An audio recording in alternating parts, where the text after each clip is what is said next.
My husband's mother gave a toast at our anniversary party, then exposed his secret. The clink of champagne glasses still echoed in the backyard as her words hung in the air, sharp and deliberate, slicing through the warm June evening. I stood frozen, my smile plastered on, the weight of her revelation sinking into my chest like a stone. 50 guests, friends, family, neighbors stared, their murmurs rising like a swarm of bees. My husband, Eric, gripped his glass so tightly I thought it might shatter. I wanted to scream, to demand answers, but all I could do was lock eyes with my mother-in-law, Diane, her smug satisfaction burning into me. Let me back up. Eric and I had been married for 5 years, together for 8. We met in Chicago, where I worked as a graphic designer and he was a financial analyst. He was charming, with a boyish grin and a knack for making me laugh even on my worst days. We built a life in a cozy Lincoln Park townhouse, filled with plants I barely kept alive and books we swore we'd read. Our anniversary parties were a tradition, a way to celebrate not just us, but the community we'd woven together. This year, our 5th, felt monumental, wood, the symbol of strength, of roots. I'd spent weeks planning, string lights, a catered taco bar, a playlist of our favorite songs. Diane, Eric's mother, insisted on hosting at her sprawling suburban estate in Naperville, an hour outside the city. I hesitated. Diane and I had never been close, but Eric convinced me it'd be easier. "She just wants to be involved," he said, kissing my forehead. I caved. Diane was a force, a retired real estate agent who commanded rooms with her polished poise and sharp tongue. She'd always been cordial to me, but there was a distance, a subtle judgment in her eyes when I spoke about my career or skipped her Sunday brunches. Eric swore it was just her personality, that she was old school. Still, I felt like I was auditioning for her approval every time we met. She adored Eric, her only child, and he worshipped her in return. They had a bond I envied, private jokes, shared glances, a history I could never fully enter. I told myself it was fine. I had Eric, and that was enough. The party started perfectly. Guests arrived at dusk, the backyard glowing under fairy lights. My best friend, Tara, teased me about my obsessive table settings. Eric's coworker, Mark, brought his new girlfriend, who gushed over the guacamole. Diane, in a sleek navy dress, played the gracious host, refilling drinks and charming everyone. I caught Eric watching me from across the lawn, his eyes soft and my heart fluttered. 5 years, and he still made me feel like the only person in the room. Then came the toast. Diane stood on the patio, tapping her glass with a spoon. "To my son and his beautiful wife," she began, her voice warm. I smiled, leaning into Eric's arm. She spoke of love, of family, of how proud she was of Eric's dedication. Then her tone shifted, just enough to make my stomach twist. "Of course," she said, eyes locked on me. "Marriage is about trust, about honesty. Isn't that right, Eric?" The crowd chuckled, expecting a light-hearted jab, but her next words were a blade. "So, Eric, why don't you tell everyone about the account you've been hiding, the one you didn't even tell your wife about?" Gasps rippled through the guests. My face burned. Eric's arm stiffened against mine. I looked at him, waiting for a laugh, a denial, anything. But his jaw was tight, his eyes darting to his mother. "Mom," he hissed, barely audible. Diane raised her glass higher. "To truth," she said, and drank. The moment shattered me. An account? What account? My mind raced. Savings, investments, something worse? We shared everything, or so I thought. Joint checking, joint savings, even a shared credit card for groceries. Eric handled most of our finances, but he always showed me the numbers, walked me through his spreadsheets. Or had he? Doubt crept in, cold and heavy. Had I missed something? Was this why he'd been distant lately, working late, dodging my questions about his stress. The party stumbled on, but the air had changed.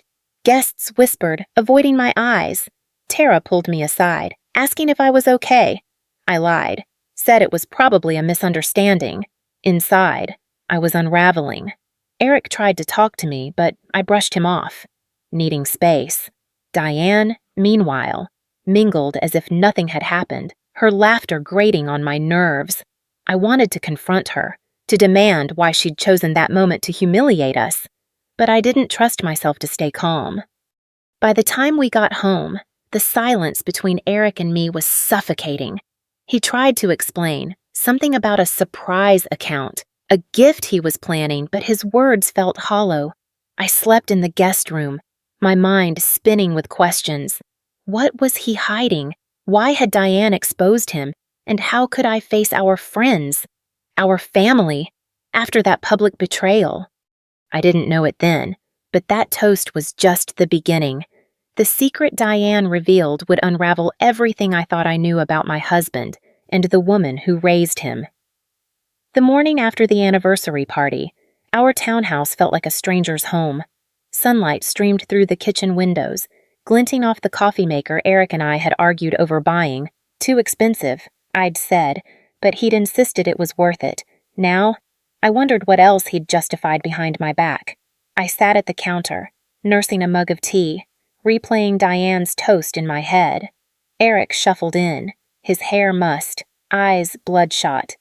"Can we talk?" he asked, voice low. I nodded, but my chest tightened. I wasn't sure I was ready for the truth. He sat across from me, hands fidgeting. "It's not what you think," he started. "The account? It's a savings account. I opened it last year. For us." He said it was meant to be a surprise, a fund for a dream vacation to Italy, something we'd talked about early in our relationship. He'd been funneling small amounts from his bonuses, keeping it secret to make the reveal special. "I was going to tell you next month," he said, eyes pleading. "I swear." I wanted to believe him. His story made sense. In a way, Eric loved grand gestures, like the time he'd surprised me with a weekend in Door County. But the timing felt off. Why hide it for a year? And why hadn't he defended himself at the party? "Then why did your mom make it sound so sinister?" I asked, my voice sharper than I intended. Eric's face darkened. "She's complicated," he said. "She must have misunderstood." That answer didn't sit right. Diane wasn't the type to misunderstand. She'd known exactly what she was doing, turning our celebration into a spectacle. I pressed Eric for more, but he clammed up, muttering about needing to get to work. He kissed my forehead, habit, not affection, and left, alone. I felt the walls closing in. I needed answers, and I wasn't going to get them from him. I called Tara, who'd been texting me nonstop since the party, over coffee at a cafe in Wicker Park. I spilled everything.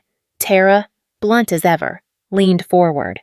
"Girl, you need to check your accounts. Like, yesterday." She was right. Eric handled our finances, but I had access to our bank portal. Why hadn't I thought of that? Embarrassment crept in. I'd trusted him so completely, I'd never felt the need to double-check. Back home, I logged into our bank account, my hands shaking. Our joint checking and savings looked normal. Bills paid, groceries, the usual. But then I noticed a linked account I didn't recognize, labeled E. Thompson, Savings. My heart sank. I clicked it. The balance was $15,000, with regular deposits from Eric's firm. No withdrawals, no red flags. It matched his story. A vacation fund. Relief washed over me, but it was short-lived. Why had Diane called it a secret worth exposing? And why hadn't Eric told me sooner? I dug deeper, pulling up old statements. That's when I found it. Another account, unlinked, in Eric's name only. It had been opened 3 years ago, with sporadic transfers from our joint account. $200 here, $500 there. The balance was $8,000. My stomach churned. This wasn't a vacation fund. This was something else. I screenshot everything, my mind racing. Was he planning to leave? Paying off a debt? Something worse? I couldn't confront Eric yet. I needed more. That's when I made a decision I wasn't proud of. I drove to Naperville, to Diane's house. If anyone knew what Eric was hiding, it was her. The hour-long drive gave me too much time to think. I remembered how Diane had always seemed to test me, like when she'd jokingly asked if I was cut out for marriage at our engagement party. Eric had laughed it off, but it stung. Now, I wondered if she'd been waiting for a moment like this all along. Diane answered the door in a silk robe, her hair perfect, even at noon. "Well, this is unexpected," she said, her smile tight. I didn't waste time. "Why did you do it?" I asked, standing in her pristine foyer. "Why humiliate us like that?" She didn't flinch.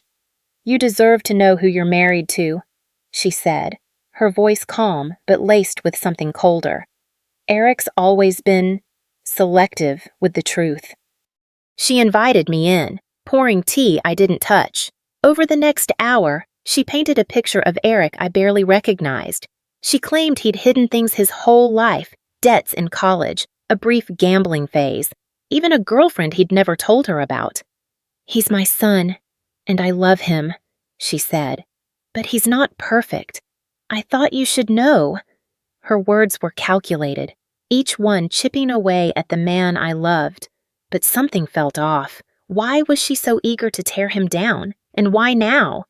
I asked about the account. Diane's eyes gleamed. "Oh, that," she said. "I found out by accident. He used my old bank for it. I still have friends there." She wouldn't say more, but her tone implied it was worse than I imagined. By the time I left, my head was spinning. Was Eric a liar, or was Diane manipulating me? Maybe both. That night, Eric came home late, smelling faintly of whiskey. I didn't mention my visit to Diane or the second account. Instead, I watched him, searching for the man I'd married. He talked about work, avoiding my eyes. When he went to shower, I checked his phone, a line I'd never crossed before. No suspicious texts, but there was an email notification from a bank I didn't recognize. The subject, account activity alert. My hands trembled as I put the phone down. I couldn't bring myself to look. Sleep didn't come that night. I lay in our bed, Eric's breathing steady beside me, and felt like I was drowning. The man I loved was slipping away, replaced by a stranger with secrets I couldn't unravel. And Diane, she wasn't just a bystander. She was pulling strings. But to what end? I needed to know more, but every step felt like walking toward a cliff. 2 days after my visit to Diane's, I couldn't shake the image of that email on Eric's phone. Account activity alert. It haunted me. A ticking bomb I hadn't dared to touch. I'd been tiptoeing around Eric, faking normalcy, making dinner, asking about his day while my insides churned, but I was done waiting. If I didn't act, the doubt would eat me alive. That morning, while Eric was at the gym, I grabbed his laptop. My hands shook as I logged in. His password was still our wedding date. Guilt gnawed at me, but I pushed it down. I needed the truth. The email was easy to find, buried in a folder labeled Me See. It was from a small credit union in Wisconsin, a place we'd never banked. The message was vague. Activity detected on account ending in 4721. Log in to review. I clicked the link, but it required a password I didn't have. Frustrated, I searched his inbox for more. That's when I found it. A chain of emails, dated 6 months ago, between Eric and someone named L. Carter. No subject line, just brief messages. Meet me at the usual spot. Need to talk soon. Don't tell anyone. My heart stopped. Was this an affair? A debt collector? Something worse? I kept digging, my pulse racing. Another email, older, mentioned a transfer of $2,000 to an account I didn't recognize.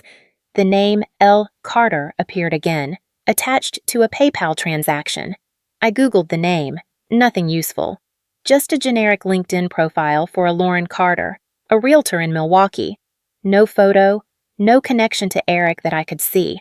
But the pieces were forming a picture I didn't want to face. Eric wasn't just hiding money, he was hiding someone. I was still staring at the screen when the front door opened.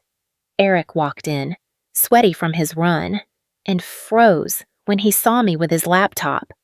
"What are you doing?" he asked, his voice tight. I didn't hold back. "Who's Carter?" I demanded, turning the screen toward him. His face went pale, like I'd punched him. "It's not what you think," he stammered, but I cut him off. "Stop lying! I found the emails. Eric, the transfers, the secret account. What are you hiding?" He sank onto the couch, head in his hands. For a moment, I thought he'd shut down again, but then he looked up, eyes glassy. "Okay," he said, voice barely above a whisper. "I'll tell you everything." What came next was worse than I'd imagined. Carter was Lauren Carter, his ex-girlfriend from college. They'd dated for 2 years, broke up when Eric moved to Chicago, and hadn't spoken in a decade, or so he'd told me. But 3 years ago, Lauren reached out. She was in trouble, deep in debt, facing eviction, her life a mess. Eric felt guilty. He'd been her first love, and she had no one else. So he started helping her. Small amounts at first, a few $100. Then it grew. Rent, medical bills, a car payment. He opened the second account to keep it separate, to protect our finances. The $8,000 I'd found, that was her safety net, funded by him. I felt like I'd been slapped. "You've been sending money to your ex for 3 years?" I shouted. "From our account?" Eric winced. "It wasn't like that," he said. "I didn't want you to worry. I thought I could handle it." But he hadn't handled it. Lauren kept asking for more, and he kept giving, caught in a cycle of guilt and obligation. The worst part? He'd met her in person, multiple times, without telling me. "Just to check on her," he insisted. "Nothing happened." I didn't believe him. The betrayal cut deeper than the money. It was the lies, the secret life he'd built behind my back. "Why didn't you tell me?" I asked, tears streaming down my face. He looked away. "I knew you'd be mad. And Mom found out. She threatened to tell you if I didn't stop." That's when it clicked. Diane's toast wasn't random. She'd been holding this over him, waiting for the perfect moment to strike. But why? To protect me? Or to control him? Maybe both. I couldn't stay in the room. I grabbed my keys and left, ignoring Eric's pleas. I drove aimlessly, ending up at Tara's apartment. She listened as I sobbed, piecing together the wreckage of my marriage. "You need to talk to Diane again," Tara said. "She's in this up to her neck," I agreed. But first, I wanted answers from Lauren. I found her number in Eric's email, my thumb hovering over call. I didn't press it, not yet. Instead, I texted Diane. "We need to talk. Now." An hour later, I was back in Naperville, sitting across from Diane in her sunroom. She looked smug, like she'd been expecting me. "So, you know," she said, sipping her tea. I nodded, my voice steady despite the rage inside. "Why did you do it? Why expose him like that?" Her answer was a knife to the gut. "Because you're not right for him," she said, her eyes cold. "You never were. Eric needs someone stronger, someone who sees through his flaws. I thought you'd leave him after the toast. Clearly, I underestimated you." I was speechless. This wasn't about protecting me. It was about her obsession with Eric, her need to keep him tethered to her. She'd known about Lauren for months, had even contacted her, feeding her information to keep Eric entangled. Diane wasn't just exposing a secret, she was orchestrating a breakup. The realization made my skin crawl. "You're sick," I whispered, standing to leave. She didn't stop me, but her parting words chilled me. "He'll always choose me, you know." Driving home, I felt the world shift. Eric's lies were bad enough, but Diane's manipulation was a whole new level of betrayal. I didn't know who I could trust anymore. Not my husband, not his mother, maybe not even myself. But one thing was clear. I wasn't letting Diane win. I'd confront Lauren, get the full story, and decide what to do with my marriage. Whatever came next, I was done being a pawn in their game. The drive back from Diane's left me hollow, her words echoing. He'll always choose me. I gripped the steering wheel, tears blurring the highway. I'd spent 5 years building a life with Eric, believing we were a team. Now, I saw the cracks, his lies, Diane's manipulation, my own blindness. But I wasn't done fighting. Not for Eric, necessarily, but for myself. I needed the full truth, and that meant facing Lauren Carter.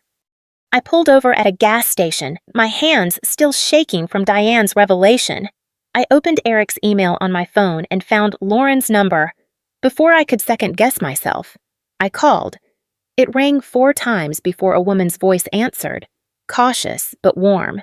"Hello?" I took a deep breath. "This is Eric's wife. We need to talk." There was a long pause, then a quiet, "Okay." Lauren agreed to meet me the next day at a diner in Milwaukee, a 2-hour drive. I didn't tell Eric. I needed to do this alone. That night, I slept on the couch, avoiding his attempts to talk. He looked broken, but I couldn't comfort him. Not yet.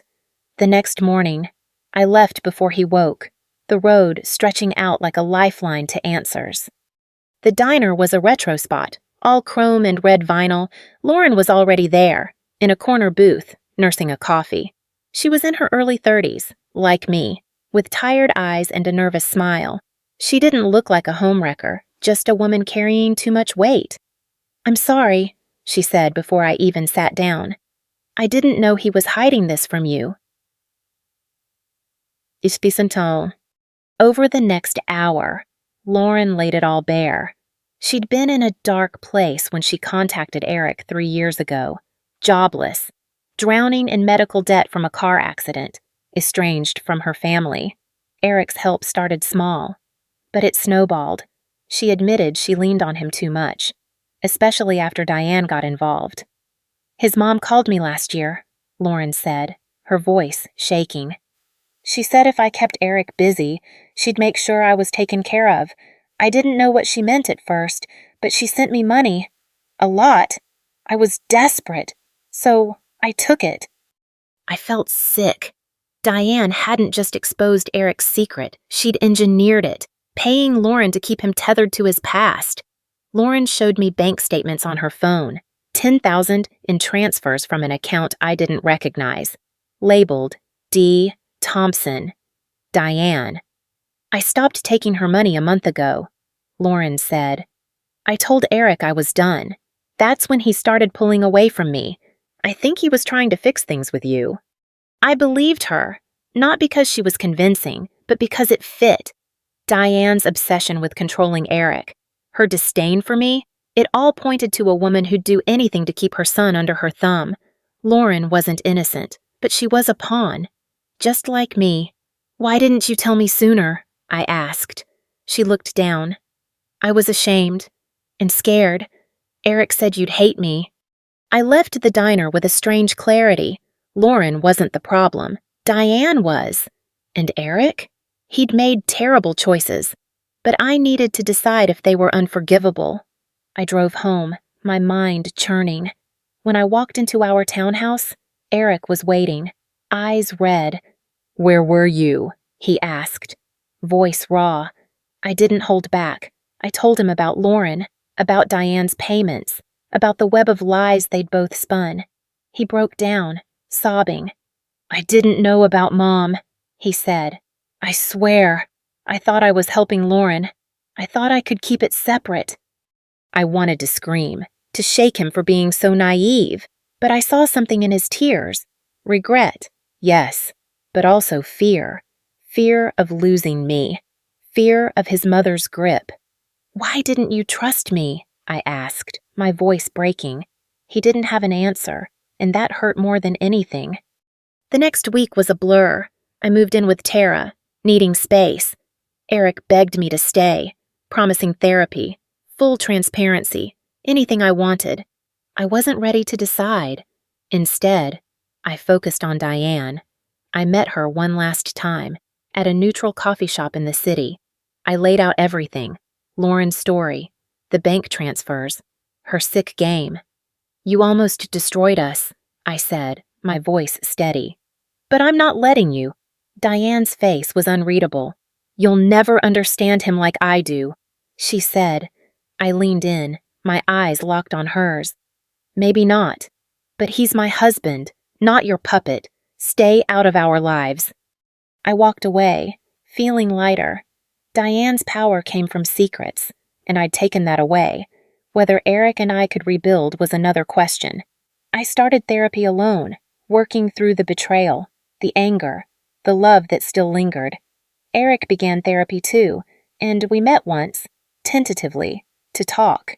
He showed me his accounts, closed the one for Lauren, and cut contact with his mother. It wasn't enough to erase the past, but it was a start. 3 months later, I'm still with Tara, but Eric and I are talking. Some days, I see the man I fell in love with. Others, I see the lies.